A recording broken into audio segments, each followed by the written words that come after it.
नमस्कार, आप सभी का एक बार फिर से स्वागत है हमारे चैनल भक्ति ज्ञान में। आप सभी को जीवित पुत्रिका व्रत की हार्दिक शुभकामनाएं। आइए सुनते हैं जितिया की एक बहुत ही सुंदर पौराणिक कहानी। दो बहनें थी, एक का नाम था सुखिया और दूसरी का नाम था दुखिया। दोनों का भाग्य उनके नाम के जैसा ही था। दुखिया गरीब थी और बहुत दुखी रहती थी। सुखिया अमीर थी और हमेशा सुखी रहती थी। दोनों बहनें एक ही गांव में रहती थी। दुखिया सुखिया के घर काम करती थी, साफ सफाई करती, खाना बनाती और जो खाना बच जाता वो खाना सुखिया दुखिया को दे देती। इस तरह दुखिया का घर चलता था। समय बीतता गया। दोनों के दो बच्चे थे। सुखिया के भी दो पुत्र और दुखिया के भी दो पुत्र थे। जब जितिया का व्रत आया तो दोनों बहनों ने जितिया का व्रत रखा। दुखिया सुखिया के घर में काम करती थी। व्रत के दिन दुखिया ने सुखिया के घर जो चावल फटका, उससे जो खुर्दी निकली वो अपने लिए रख ली और साफ चावल सुखिया को दे दिए। फिर उसने साग चुना और बढ़िया वाला साग सुखिया के लिए रख दिया और जो डंठल थे वो उसने अपने लिए रख लिए। अब दुखिया ने सुखिया के घर खाना बना दिया और अपने घर चावल की खुर्दी और साग बनाने के लिए डंठल लेकर चली गई। उसने खुर्दी का चावल और साग का डंठल बनाकर अपने बच्चों को खाना दिया और खुद भी खाया। उसके बाद दुखिया सोने चली गई। आधी रात में एक बूढ़ी औरत उसके घर पर आकर दरवाजा खटखटाने लगी। दुखिया ने पूछा, तुम कौन हो? तब बुढ़िया बोली, बेटा मैं हूँ। दुखिया ने उठकर कहा, अम्मा आपको क्या चाहिए? इतनी रात में आप यहाँ किस लिए आई हो? वो बूढ़ी औरत बोली, बेटा मुझे बहुत भूख लगी है, कुछ खाने को है तो दे दे। दुखिया उसे घर के अंदर ले आई और बोली, हम लोग बहुत गरीब हैं, आज तो मैंने खुर्दी का चावल और साग का डंठल ही बनाया है, क्या आप वो खाएंगी? बुढ़िया ने कहा, हाँ क्यों नहीं खाएंगे, हमें तो बहुत भूख लगी है, हम तो वही खाएंगे। दुखिया अंदर जाकर खुर्दी का चावल और साग का डंठल लेकर आई और बूढ़ी औरत को खाने को दे दिया। बूढ़ी औरत ने खाना खाने के बाद कहा, मुझे अच्छे से कुछ दिखाई नहीं देता, इतनी रात के अंधेरे में मैं अपने घर कैसे जाऊंगी? दुखिया ने कहा, कोई बात नहीं, आप यहीं पर सो जाइए, सुबह अपने घर चले जाना। बूढ़ी औरत दुखिया के घर में सो जाती है। फिर थोड़ी देर बाद उठकर बूढ़ी औरत बोलती है, बिटिया मुझे तो दीर्घ शंका लगी है, कहाँ करूं? दुखिया कहती है, उधर ही कोने में कर लीजिए। बूढ़ी पूछती है कि भड़भड़ करूं या छड़-छड़ करूं? दुखिया नींद में थी और परेशान हो गई थी। वो कहती है, माता जी भड़भड़ कर दो, मैं सुबह साफ कर दूंगी। थोड़ी देर बाद वो बूढ़ी औरत पूछती है, बेटा हाथ कहाँ साफ करूं? दुखिया कहती है, मेरे सिर पर अपने हाथ साफ कर लो।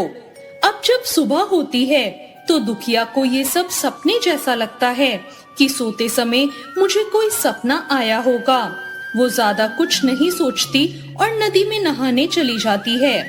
जब वो नदी में नहाकर वापस आती है और बाल धोती है तो बालों से जो पानी बहता है वो सोने का पानी होता है। आसपास की सभी महिलाएं ये देखकर आश्चर्यचकित हो जाती हैं और कहती हैं, तुम्हारे बालों से तो सोने का पानी और सोने के जवाहरात गिर रहे हैं, क्या बात है? फिर उसे रात की बात याद आ जाती है और सोचती है कि घर को साफ भी तो करना होगा। बूढ़ी औरत ने तो घर में दीर्घ शंका भी की थी। जब वो अपने घर जाती है तो देखती है कि घर के कोनों में ढेर सारा सोना बिखरा पड़ा है। ये देखकर दुखिया बहुत खुश हो जाती है और सोचती है कि ये जीवतमान बाबा की कृपा है और वो माता का रूप धरकर मेरे घर आए और मुझे इतना आशीर्वाद दिया। अब दुखिया भी अमीर हो जाती है और सुखिया के घर जाकर काम करना बंद कर देती है। दुखिया जब अपना व्रत पूरा करती है तो अपने पुत्र से कहती है, जाओ मौसी के घर से तराजू ले आओ, ये नापने के लिए कि घर में सोना कितना है। बच्चा खुशी खुशी मौसी के घर जाता है और तराजू मांगता है। सुखिया पूछती है कि तराजू में तुम क्या नापोगे? तो बच्चा बोल देता है, मेरे घर में ढेर सारा सोना है, माँ उसी को नापेगी। सुखिया कहती है, खाने को तो कुछ है नहीं तुम्हारे पास और सोना नापोगे, मुझसे झूठ कहते हो। बच्चा कहता है, नहीं नहीं, मैं झूठ नहीं बोल रहा। फिर सुखिया सोचती है, जब तराजू मांगा है तो कुछ ना कुछ तो जरूर नापना होगा। इसलिए वो तराजू के नीचे गोंद लगा देती है, जिससे जो भी नपेगा वो थोड़ा सा इसमें भी चिपक जाए, जिससे उसे पता चल जाए कि वो क्या नाप रहे थे। दुखिया जब तराजू पर सोना नापती है तो सोने का टुकड़ा उस गोंद पे चिपक जाता है और फिर बाद में सुखिया उसे उलट पुलट कर देखती है तो तराजू में सोना लगा मिलता है। सुखिया सोचती है, उसके घर में जरूर कहीं से सोना आया होगा, इसलिए वो कई दिन से काम पर भी नहीं आ रही। सुखिया उसके घर में जाकर देखती है कि आखिर ये सोना आया कहाँ से। जब सुखिया दुखिया के पास जाकर पूछती है कि तुम्हारे पास इतना सोना कहाँ से आया कि तुमने नापने के लिए तराजू मांगा, तो दुखिया उसे सारी कहानी बता देती है। दुखिया का मन एकदम सच्चा था, इसलिए उसने कुछ नहीं छुपाया और सब बता दिया। लेकिन सुखिया के मन में तो लालच आने लगा कि दुखिया के पास हमसे ज्यादा धन आ गया। अब अगले जितिया मैं भी खुर्दी का चावल और साग का डंठल बनाऊंगी। और फिर अगला साल आया। सुखिया और दुखिया दोनों बहनों ने व्रत रखा। सुखिया के पास हर तरह का सुख भी था और धन भी था। फिर भी जितिया के दिन चावल फटक कर साफ चावल उसने फेंक दिया और खुर्दी अपने पास रख ली। साग तोड़कर पत्तियां फेंककर डंठल अपने पास रख ली और उसने वही बनाया। खा पी कर पूजा पाठ करके वो सोने चली गई। फिर आधी रात में उसके घर में एक बूढ़ी औरत आई और दरवाजा खटखटाने लगी। सुखिया तो उसी का इंतजार कर रही थी। वो तुरंत ही दरवाजा खोलकर बूढ़ी औरत को अपने घर ले आई। वो बूढ़ी औरत बोली, मुझे बहुत भूख लगी है, कुछ खाने को दे दो। सुखिया ने कहा, मैंने तो खुर्दी का चावल और साग का डंठल बनाया है। बूढ़ी औरत ने कहा, कोई बात नहीं, मैं वही खा लूंगी। सुखिया उन्हें वही खाना परोस देती है और सोने चली जाती है। बूढ़ी औरत बोलती है, मैं रात को देख नहीं पाती, मैं घर नहीं जा सकती। सुखिया कहती है, कोई बात नहीं, आप यहीं पर सो जाओ।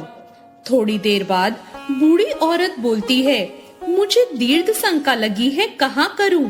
सुखिया कहती है, वहीं कोने में कर लो। फिर बूढ़ी औरत पूछती है कि भड़बड़ करूं या छड़छड़ करूं? इस समय सुखिया को याद नहीं आता कि दुखिया ने क्या बोला था। सुखिया बोली, माँ छड़छड़ कर दो। फिर बूढ़ी औरत ने कहा, अपने हाथ कहाँ साफ करूं? सुखिया ने कहा, मेरे सिर पर हाथ साफ कर लीजिए। बुढ़िया अपने हाथ सुखिया के सिर पर साफ कर लेती है। जब सुखिया सुबह उठती है तो उसका पूरा घर गंदगी से भरा होता है और उसके बालों में भी बहुत सी गंदगी लगी होती है।